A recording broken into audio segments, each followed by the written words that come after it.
नमस्ते बच्चों। आज हम पढ़ने जा रहे हैं वसंत भाग एक, जो कि छठवीं कक्षा में पढ़ाई जाती है। उस पुस्तक से हम आज तीसरा पाठ, जो कि नादान दोस्त है। नादान दोस्त का मतलब होता है नादान यानी कि नासमझ, जिसको कुछ भी समझ नहीं रहती है। बड़ा मासूम सा ऐसा दोस्त। दोस्त यानी कि मित्र, नादान यानी कि जिसको कुछ भी समझ नहीं है, भोला भाला सीधा साधा और जो है मासूम। तो ऐसे ही दो दोस्तों के बारे में बताया गया है, दो भाई बहनों के बारे में बताया गया है। वे बड़े ही भोले भाले हैं, बड़े बड़े ही नादान हैं। बहुत ही ज्यादा मजेदार कहानी है। इसके लेखक मुंशी प्रेमचंद जी हैं, जो कहानी सम्राट हैं। ठीक है। और इस कहानी में उन्होंने बड़े ही मजेदार ढंग से उन दोनों की जो उन दोनों का संवाद प्रस्तुत किया है, उनकी नादानियों को हमारे सामने लाया है। हमें जरूर इस कहानी को एक बार अच्छे से सुनना चाहिए, अच्छे से पढ़ना चाहिए। बहुत ही ज्यादा दिलचस्प यह कहानी है, दो नादान भाई बहनों की। तो आइए सीधे अपना पाठ शुरू करते हैं। और सबसे पहले केशव के घर कार्निश के ऊपर एक चिड़िया ने अंडे दिए थे। केशव और उसकी बहन श्यामा दोनों बड़े ध्यान से चिड़िया को वहां आते जाते देखा करते।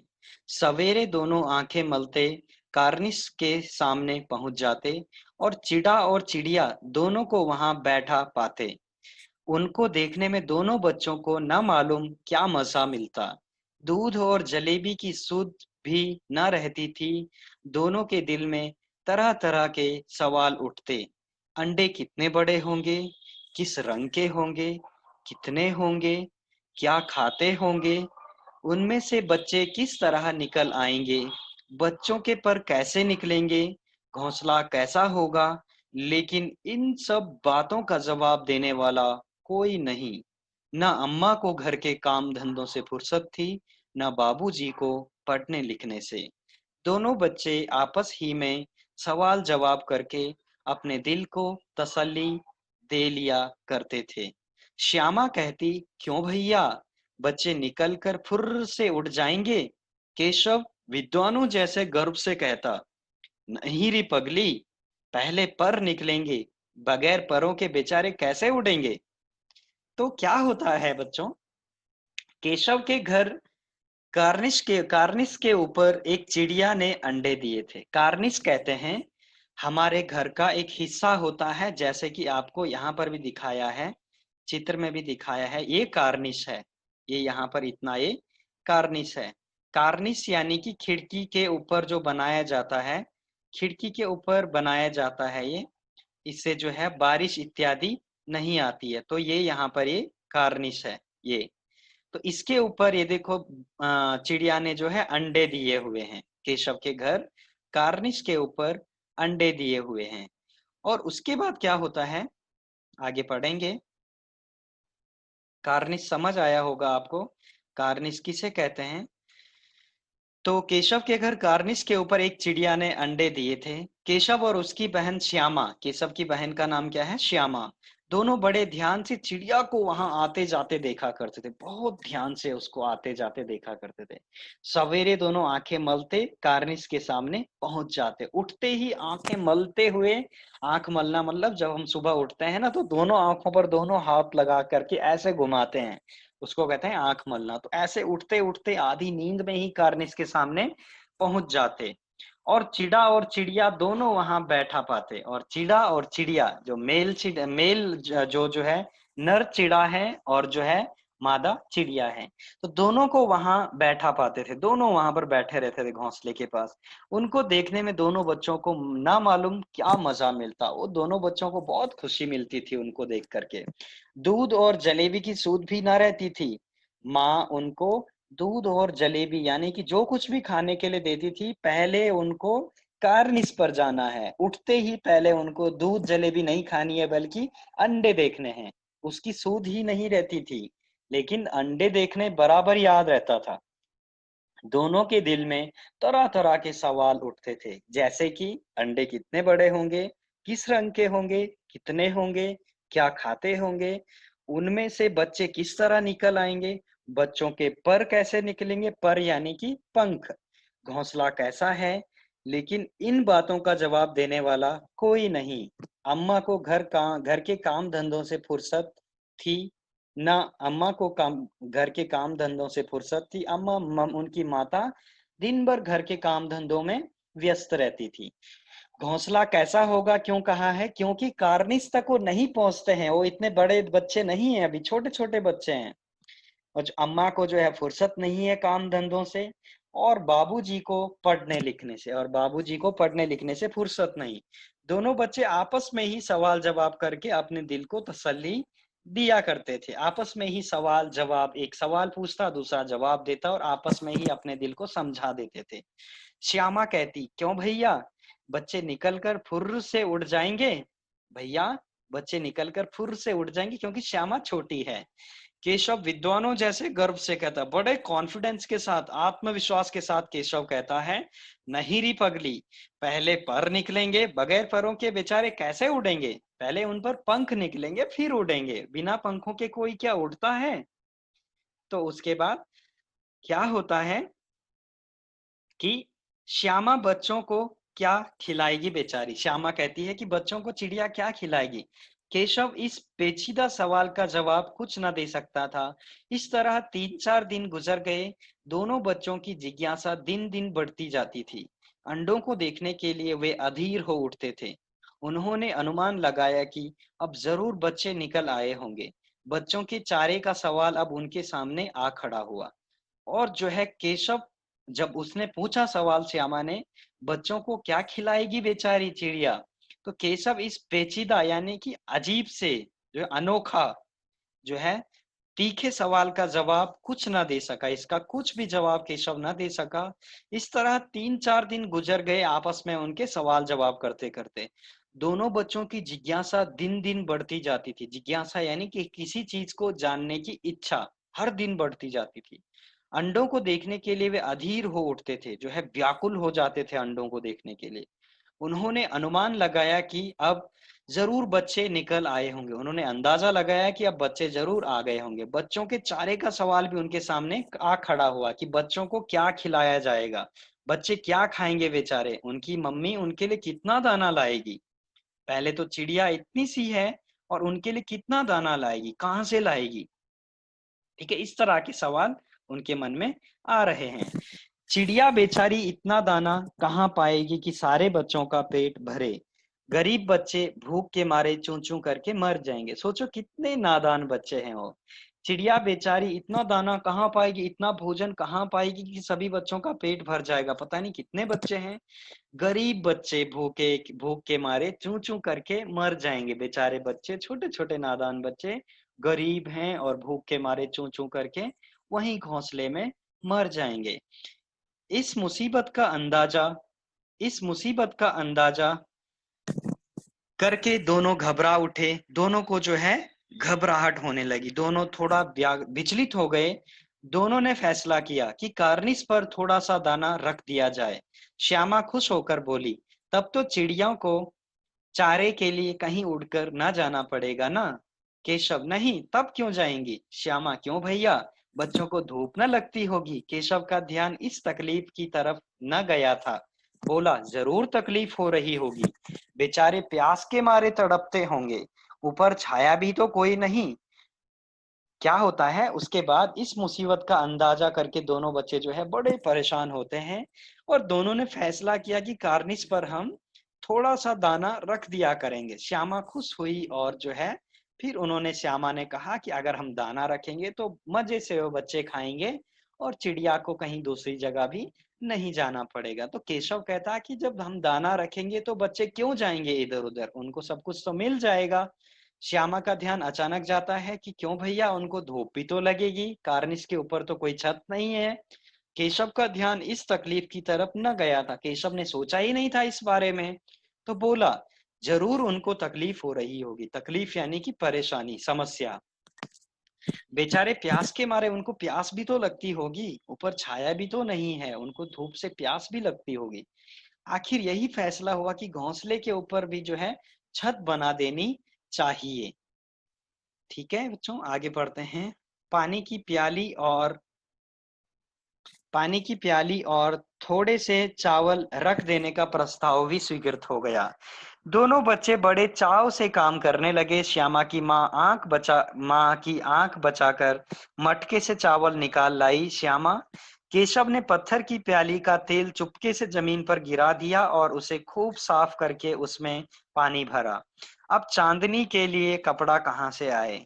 फिर ऊपर बगैर छड़ियों के कपड़ा ठहरेगा कैसे? और छड़ियां खड़ी होंगी कैसे?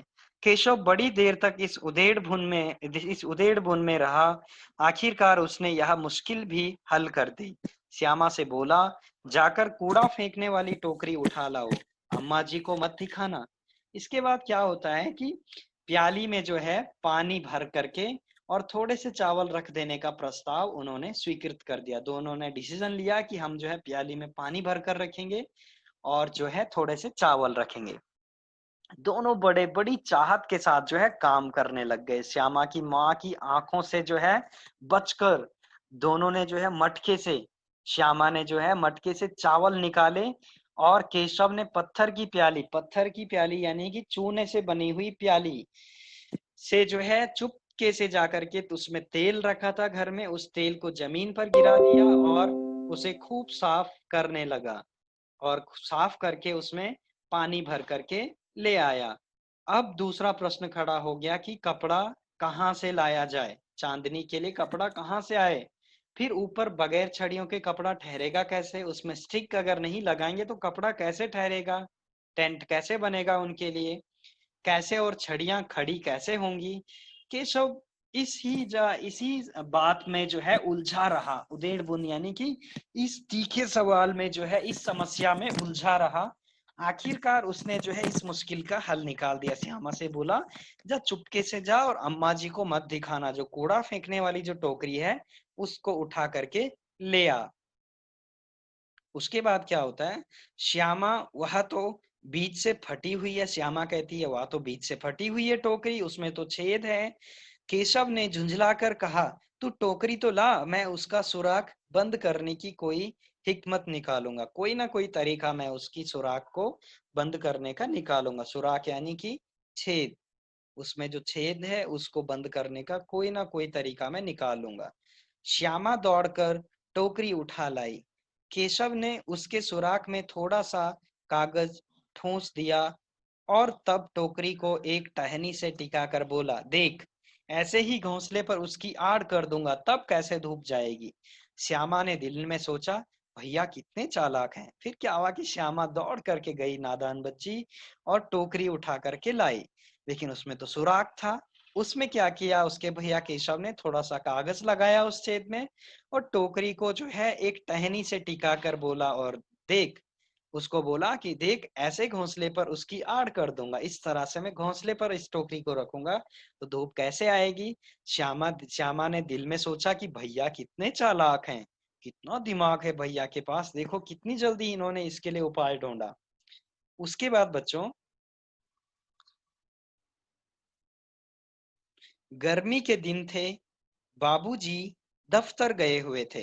अम्मा दोनों बच्चों को कमरे में सुलाकर खुद सो गई थी। लेकिन बच्चों की आंखों में आज नींद कहाँ? अम्मा जी को बहलाने के लिए दोनों बच्चे दोनों दम रोके आंखें बंद किए मौके का इंतजार कर रहे थे। ज्यों ही मालूम हुआ कि अम्मा जी अच्छी तरह से सो गई, दोनों चुपके से उठे और बहुत धीरे से दरवाजे की सिटकनी खोलकर बाहर निकल आए। अंडों की हिफाजत की तैयारियां होने लगी। केशव कमरे से एक स्टूल उठा लाया, लेकिन जब उससे काम न चला तो नहाने की चौकी स्टूल के नीचे रखी और डरते डरते स्टूल पर चढ़ा। उस वक्त गर्मी के दिन थे, उनके बापूजी जो है दफ्तर यानी कि ऑफिस गए हुए थे। अम्मा ने जो है दोनों बच्चों को सुलाया दिन में और खुद सो गई। लेकिन बच्चों को नींद तो नहीं आने वाली है, क्योंकि उनको तो अंडों की हिफाजत के लिए कुछ काम करना था। तो अम्मा के सामने जो है सोने का नाटक करते हैं दोनों बच्चे, आंख बंद करके थोड़ी देर के लिए सोने की एक्टिंग करते हैं। और जैसे ही उनको पता चलता है अम्मा सो गई, चुपके से बाहर आते हैं दोनों बच्चे, धीरे से दरवाजे की चटकनी खोलते हैं, बाहर आकर के अंडों की हिफाजत की तैयारियां करने लगते हैं। केशव कमरे में गया, वहां से एक स्टूल उठा लाया, लेकिन स्टूल से काम नहीं चलने वाला है। जो कार्निश है वो तो बहुत ऊंचा है। तो उन्होंने क्या किया कि फिर नहाने की चौकी ला करके स्टूल के नीचे रखा। देखो आप चित्र में देख सकते हैं कैसे स्टूल के नीचे चौकी रखी हुई है, ठीक है। और डरते डरते स्टूल पर चढ़ा। उसके बाद क्या हुआ कि श्यामा दोनों हाथों से स्टूल पकड़े हुए थी। स्टूल चारों टांगे बराबर न होने के कारण जरा सा हिल जाता था। उस वक्त केशव को कितनी तकलीफ उठानी पड़ती थी, वह उसी का दिल जानता था। दोनों हाथों से कार्निस पकड़ लेता और श्यामा को दबी आवाज से डांटता, अच्छी तरह पकड़, वरना बहुत वरना उतर कर बहुत मारूंगा। मगर बेचारी श्यामा का दिल तो ऊपर कार्निस पर था। बार बार उसका ध्यान उधर चला जाता और हाथ ढीले पड़ जाते। उसके बाद क्या होता है, श्यामा ने दोनों हाथों से स्टूल पकड़ा और स्टूल की चारों टांगे, क्योंकि जब केशव चढ़ रहा था स्टूल के ऊपर, तो एक तरफ वजन होने के कारण जो है स्टूल की पीछे की दो टांगे ऊपर उठ रही थी, तो चारों टांगे बराबर ना होने के कारण हिल रहा था स्टूल। जरा सा भी हिल जाता तो उस वक्त केशव बहुत ज्यादा घबरा जाता। उसकी जो घबराहट है उसी का दिल जान सकता है कि उसको कितना डर लग रहा था।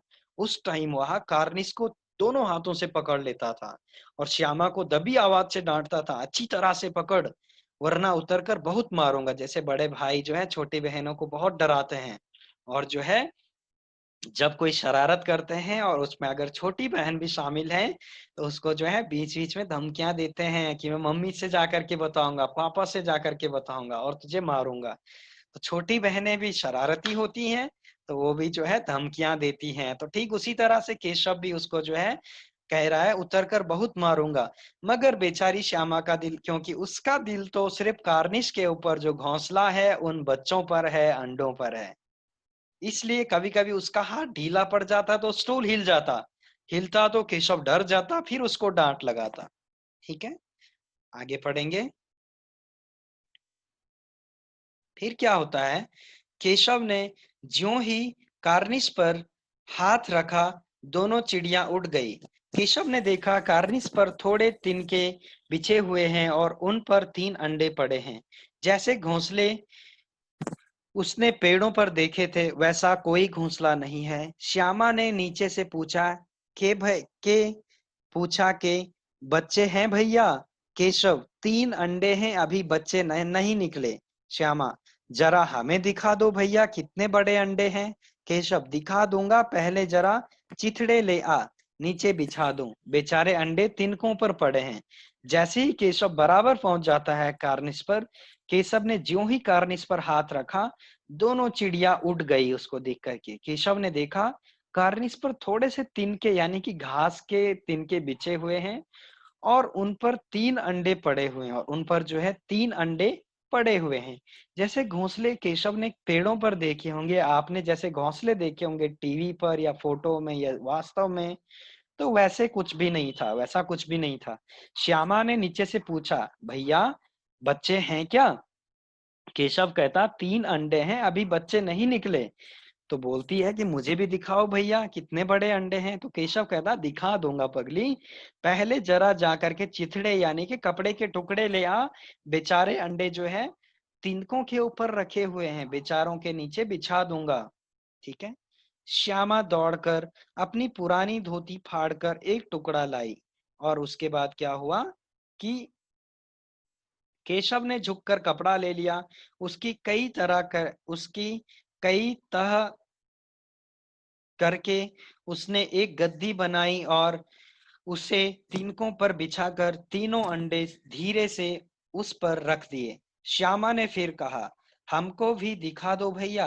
केशव, दिखा दूंगा, पहले जरा वह टोकरी तो दे दो, ऊपर छाया कर दूं। श्यामा ने टोकरी नीचे से थमा दी और बोली, अब तुम उतर आओ, मैं भी तो देखूं। केशव ने टोकरी को एक टहनी से टिका कर कहा, जा दाना और पानी की प्याली ले आ, मैं उतर आऊं तो तुझे दिखा दूंगा। श्यामा प्याली और चावल भी लाई। केशव ने टोकरी के नीचे दोनों चीजें रख दी और आहिस्ता से उतर आया। उसके बाद क्या होता है, श्यामा दौड़ करके गई और पुरानी धोती को जो है फाड़ कर एक टुकड़ा उससे लाई। केशव झुका और कपड़ा ले लिया, उससे जो है कपड़ा लिया और उसको कई तह करके, तह यानी कि फोल्ड किया उस कपड़े को कई बार, और उसकी एक गद्दी बना करके जो है तिनकों के ऊपर बिछा दिया और तीनों अंडों को उस कपड़े पर रख दिया, क्योंकि उसको दया आ रही थी। श्यामा ने फिर कहा, हमको भी दिखा दो भैया। केशव कहता है, दिखा दूंगा, पहले जरा वह टोकरी तो दे दो, ऊपर छाया कर दूं। केशव कहता है, श्यामा ने नीचे से जरा जल्दी से टोकरी ऊपर थमा दी और बोली, अब तुम उतर जाओ, मैं भी तो देखूं। केशव ने जो है टोकरी को एक टहनी से टिका कर, टहनी यानी कि एक डंडे से टिका करके जो है जा, और कहा, श्यामा को टिका कर कहा, जा दाना और पानी ला, इसके लिए इनके लिए खाना और पानी ला, मैं उतर आऊं तो तुझे दिखा दूंगा, फिर मैं उतर जाऊंगा, फिर तू देख लेना। श्यामा प्याली और चावल भी लाई, प्याली में पानी और चावल लाई। केशव ने टोकरी के नीचे दोनों चीजें रख दी और आहिस्ता से उतर आया और आराम से उतर आया, बड़ी सावधानी से नीचे उतरा। श्यामा ने गिड़गिड़ाकर कहा, श्यामा ने गिड़गिड़ाकर कहा, क्या कहा कि, कहा, अब हमको भी चढ़ा दो भैया। और जो है बड़े चाव के साथ गिड़गिड़ा करके कहा, बार बार कहा, भैया मुझे चढ़ाओ, मुझे चढ़ाओ, हमको चढ़ाओ। केशव, तू गिर पड़ेगी। श्यामा, ना गिरूंगी भैया, तुम नीचे से पकड़े रहना। केशव, ना भैया, कहीं तू गिर गई, गिर पड़ी तो अम्मी जी मेरी चटनी ही कर डालेगी, कहेंगी कि तूने ही चढ़ाया था। क्या करेगी देखकर, अब अंडे बड़े आराम से हैं, जब बच्चे निकलेंगे तो उनको पालेंगे। दोनों चिड़िया बार बार कार्निस पर आती थी और बगैर बैठे ही उड़ जाती थी। केशव ने सोचा, हम लोगों के डर से नहीं बैठती। स्टूल उठाकर कमरे में रख आया, चौकी जहाँ की थी वहां रखती, और श्यामा जो है उससे बड़ी जिद करती है कि नहीं मुझे दिखाओ, तो कहता है कि तू गिर जाएगी। श्यामा कहती है, नहीं तुम स्टूल पकड़ के रखना। केशव कहता है कि नहीं नहीं नहीं, अगर तू गिर गई गलती से तो अम्मा जो है मेरी चटनी बनाएगी अम्मी, और तुझे तो कुछ भी नहीं कहेगी, कहेगा मम्मी कहेगी कि तूने ही इसको चढ़ाया होगा। क्या करेगी देखकर, अभी अंडे बड़े आराम से सो रहे हैं, जब बच्चे निकलेंगे तो दोनों उनको पालेंगे। तो इतनी इस वार्तालाप के दौरान दोनों चिड़िया बार बार आ रही थी और जो है वहां पर बगैर बैठे उड़ जा रही थी। तो केशव ने सोचा, हम लोगों की डर से नहीं बैठती। स्टूल उठाकर कमरे में रख दिया और चौकी जहां की थी वहां रख दी, बाथरूम में रख दी। इसके बाद क्या हुआ, श्यामा ने आंखों में आंसू भरकर कहा, तुमने मुझे नहीं दिखाया, मैं अम्मा जी से कह दूंगी। केशव, अम्मा जी से कहेगी तो बहुत मारूंगा, कहे देता हूँ। श्यामा, तो तुमने मुझे दिखाया क्यों नहीं। केशव, और गिर पड़ती तो चार सर ना हो जाते। श्यामा, हो जाते, देख लेना, मैं कह दूंगी अम्मा से। फिर क्या हुआ, श्यामा ने जो है आंखों में आंसू भर करके कहा कि तुमने मुझे क्यों नहीं दिखाया, मैं अब जाकर के अम्मी से कहूंगा। तो केशव कहता है, अम्मा जी से कहोगे तो बहुत मारूंगा, बता दे रहा हूँ, तो तुमने मुझे दिखाया क्यों नहीं, ऐसा श्यामा कहती है। केशव कहता है कि तुम गिर पड़ती तो तुम्हारा सर फट करके चार हो जाते, चार टुकड़े। श्यामा कहती है, हो जाते तो हो जाते, देख लेना, मैं कहूंगी अम्मा से। देखो कितने नादान बच्चे हैं। इतने में क्या होता है, कोठरी का दरवाजा खुला और माँ ने धूप से आंखों को बचाते हुए कहा, तुम दोनों बाहर कब निकल आए, मैंने कहा ना था कि दोपहर को ना निकलना। किसने किवाड़ खोला, किवाड़ केशव ने खोला था, लेकिन श्यामा ने माँ से यह बात नहीं कही, उसे डर लगा कि भैया पिट जाएंगे। केशव दिल में कांप रहा था कि कहीं श्यामा कह न दे अंडे न दिखाए थे, क्योंकि उसको अंडे नहीं दिखाए थे। इससे अब उसको श्यामा पर विश्वास न था। श्यामा सिर्फ मोहब्बत के मारे चुप थी, या इस कसूर में हिस्सेदार होने की वजह से इसका फैसला नहीं किया जा सकता। शायद दोनों ही बातें थी। माँ ने दोनों को डांट फटकार कर फिर कमरे में बंद कर दिया और आप धीरे धीरे उन्हें पंखा झलने लगी। अभी सिर्फ 2 बजे थे, बाहर तेज लू चल रही थी। अब दोनों बच्चों को नींद आ गई थी। इतने में जो है कोठरी का दरवाजा खुला कमरे का, और माँ ने धूप से अपने आंखों के ऊपर हाथ रख करके कहा, जैसे धूप में हम किसी को देखते हैं ना, बात करते हैं, तो दोनों आंखों के ऊपर हाथ रख देते हैं, वही धूप से आंखों को बचाते हुए कहा, तुम दोनों बाहर कब निकले? और मैंने तो मना किया था दोपहर में बाहर निकलने से। दरवाजा किसने खोला? किवाड़ यानी कि दरवाजा। और दरवाजा केशव ने खोला था, क्योंकि दरवाजा केशव ने खोला था, दोनों को पता है, दोनों भाई बहन को। लेकिन श्यामा ने माँ से यह बात नहीं कही, उसे डर लगा कि भैया पिट जाएंगे। और केशव को इसी बात का डर था, क्योंकि केशव ने श्यामा को अंडे नहीं दिखाए थे। केशव को लगा कि इसके बदले माँ से मेरी शिकायत न कर दे श्यामा। इससे अब उसको श्यामा पर विश्वास न था। श्यामा सिर्फ मोहब्बत के मारे चुप थी, या इस कसूर में हिस्सेदार होने की वजह से, इसका फैसला नहीं किया जा सकता है। या तो श्यामा को अपने भाई पर बहुत तरस आ रही थी, प्यार करती थी अपने भाई को, या फिर श्यामा चाहती थी कि मम्मी को अगर पता चलेगा तो दोनों को मार पड़ेगी। तो मैं इस कसूर में हिस्सेदार नहीं बनना चाहती हूँ। माँ ने दोनों को डांटा, फटकारा और कमरे में बंद कर दिया, और अपने आप धीरे धीरे उन्हें पंखा देने लगी। अभी सिर्फ दिन के 2 बज रहे थे। बाहर तेज लू चल रही थी, तेज लू यानी कि गर्म हवा चल रही थी। अब दोनों बच्चों को नींद आ गई थी। उसके बाद क्या हुआ? 4 बजे यकायक श्यामा की नींद खुली। किवाड़ खुले हुए थे। वह दौड़ी हुई कार्निश के पास आई और ऊपर की तरफ ताकने लगी। टोकरी का पता न था। संयोग से उसकी नजर नीचे गई और वह उल्टे पांव दौड़ती हुई कमरे में जाकर जोर से बोली, भैया, अंडे तो नीचे पड़े हैं, बच्चे उड़ गए। केशव घबरा कर उठा और दौड़ा हुआ बाहर आया तो कि क्या देखता है कि तीनों अंडे नीचे टूटे पड़े हैं, और उनसे कोई चूने की सी चीज बाहर निकल आई है। पानी की प्याली भी एक तरफ टूटी पड़ी है। जैसे ही 4 बजे एकाएक उसकी नींद खुली, एकाएक मतलब एकाएक, अचानक से श्यामा की नींद खुली। उसने देखा कि किवाड़ खुले हुए थे, दरवाजे खुले हैं। दौड़ती हुई कार्निस के पास पहुंची और ऊपर की तरफ ताकने लगी, और कार्निस के ऊपर देखने लगी। क्या देखने लगी? कि अंडे हैं कि नहीं। ठीक है। और जो है टोकरी का पता ना था। उसने देखा टोकरी तो है ही नहीं। अचानक उसकी नजर नीचे पड़ती है तो जो है उल्टे पांव देखती है कि अंडे नीचे गिरे हुए हैं, और उल्टे पांव जो है कमरे में जल्दी से दौड़ करके तेज चिल्लाती कि भैया, अंडे तो नीचे पड़े हैं, बच्चे उड़ गए। केशव घबरा कर जो है उठता है और दौड़ करके वहां जाता है, और केशव को क्या दिखता है? तीनों अंडे टूटे पड़े हैं, और जो जमीन पर उनसे कुछ चूने जैसा सफेद सफेद निकल रहा है तीनों अंडों से। प्याली भी एक तरफ टूटी हुई है। फिर क्या होता है कि उसके चेहरे का रंग उड़ गया। केशव बहुत ज्यादा डर गया था। सहमी हुई आंखों से जमीन की तरफ देखने लगा।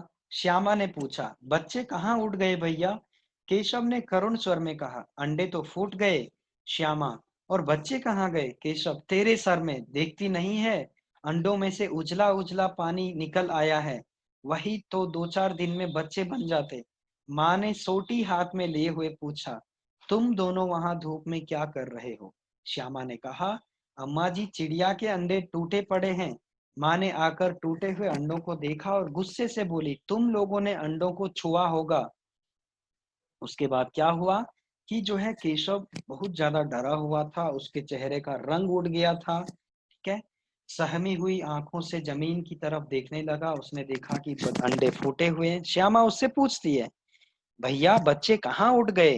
तो केशव कहता है कि देख तो सही, अंडे फूट गए हैं, बच्चे कहाँ से उड़ेंगे, अंडे फूटे हुए हैं। श्यामा कहती है कि तो बच्चे कहाँ गए? केशव कहता है कि तेरे सर में गए, देखती नहीं है, अंडों में से उजला उजला पानी निकल आया है, यही पानी तो 2-4 दिन में बच्चे बनने वाला था, इन्हीं अंडों से बच्चे बनने वाले थे। सामने देखते हैं तो माँ ने सोटी हाथ में लिए हुए पूछा, सोटी यानी कि डंडा, स्टिक, तुम दोनों वहां धूप में क्या कर रहे हो? श्यामा ने कहा, अम्मा जी, चिड़िया के अंडे टूटे पड़े हैं। माँ ने आकर टूटे हुए अंडों को देखा और गुस्से से बोली, तुम लोगों ने जरूर इन अंडों को छुआ होगा, इसीलिए ये जमीन पर टूटे पड़े हैं। अब तो श्यामा को अब तो श्यामा को भैया पर जरा भी तरस न आया। उसी ने शायद अंडों को इस तरह रख दिया कि वह नीचे गिर पड़े। इसकी उसे सजा मिलनी चाहिए। बोली, इन्होंने अंडों को थोड़ा सा।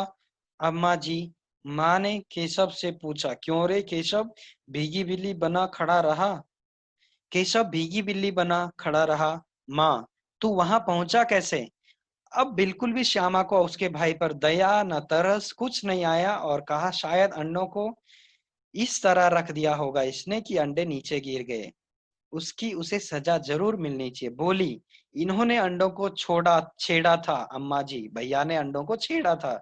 माँ ने केशव से पूछा। क्यों रे केशव भीगी बिल्ली बना खड़ा रहा? केशव चुपचाप सर झुकाए, कुछ नहीं बोल करके एकदम चुपचाप करके खड़ा रहा।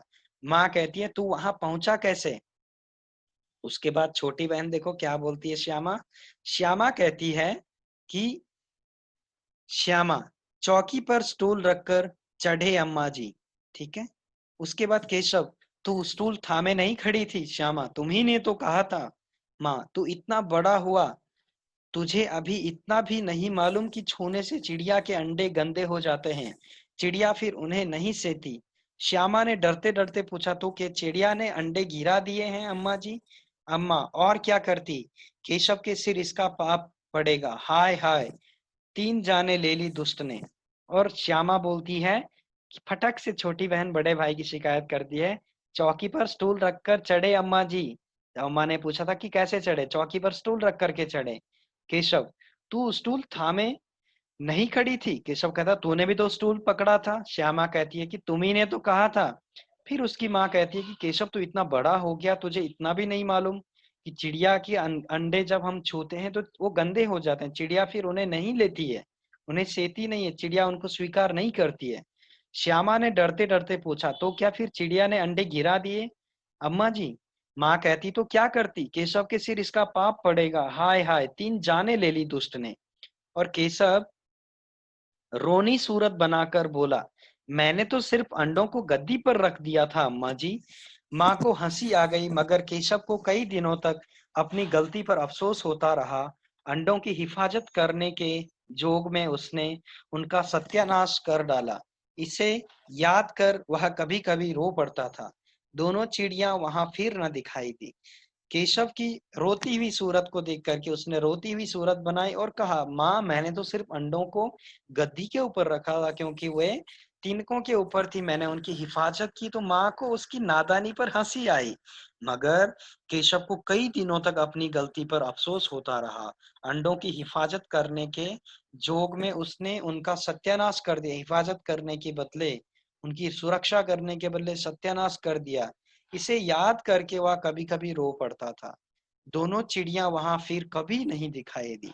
तो बच्चों, इस कहानी से हमको यह सीख मिलती है कि हम नादान जरूर होते हैं, लेकिन कभी कभी हम ऐसी नादानियां कर देते हैं जिससे दूसरे जीवों को तकलीफ मिलती है। इसलिए हमको इस तरह की नादानियां नहीं करनी चाहिए जैसे केशव और श्यामा ने की। तो आपने इस पाठ से ये भी सीखा और ये भी देखा कि देखो बच्चे कितने नादान होते हैं, वे दोनों भाई बहन कितने नादान थे। तो ये कहानी यहीं पर समाप्त होती है। मुंशी प्रेमचंद की यह अद्भुत कहानी बहुत ही मजेदार थी और आशा करता हूँ कि आपको भी बहुत कुछ समझ में आया होगा।